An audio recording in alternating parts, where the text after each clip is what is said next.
ഞങ്ങളുടെ ഉടലും തലയും ഉടച്ചു കളഞ്ഞത് ഞങ്ങൾക്കിത് അറിയാം.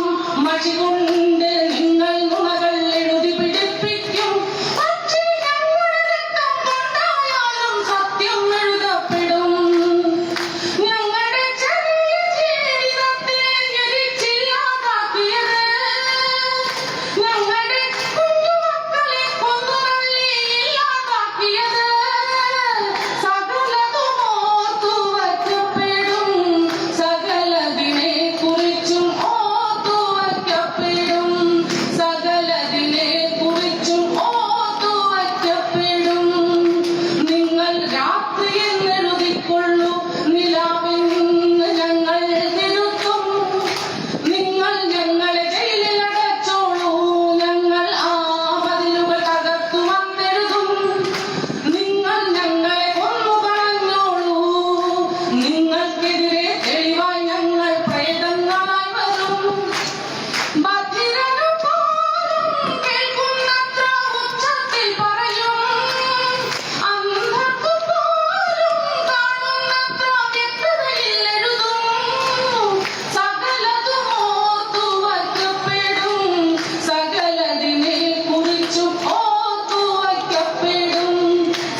ഷമീന ഗീത എന്ന് പറഞ്ഞ സുഹൃത്താണ്.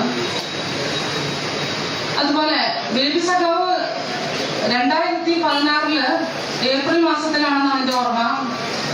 2016 ഏപ്രിൽ മാസത്തിന് മുമ്പേ ആയിരുന്നു തോന്നുന്നു. മറ്റേ കനയ്യകുമാറിനെ ജയിലിലടച്ച് അദ്ദേഹം ക്യാമ്പസിലേക്ക് തിരിച്ചു വന്ന് JNU ക്യാമ്പസിലേക്ക് വന്ന് വെച്ച മുദ്രാവാക്യത്തെ ബേബി സഖാവ് FB-ല് അതിന്റെ ലിറിക്സ് എഴുതിയിട്ടുണ്ടായിരുന്നു. അതിന്റെ അർത്ഥമടക്കമാണ് അദ്ദേഹം എഴുതിയിട്ടുണ്ടായിരുന്നത്. ഞാനത് കമ്പോസ് ചെയ്യുകയും പാടും ചെയ്ത് നിങ്ങൾക്ക് എല്ലാവർക്കും അറിയാം. ആസാദി മുദ്രാവാക്യം.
भूखमारी से आजादी, संघवाद से आजादी, जातिवाद से आजादी, मनुवाद से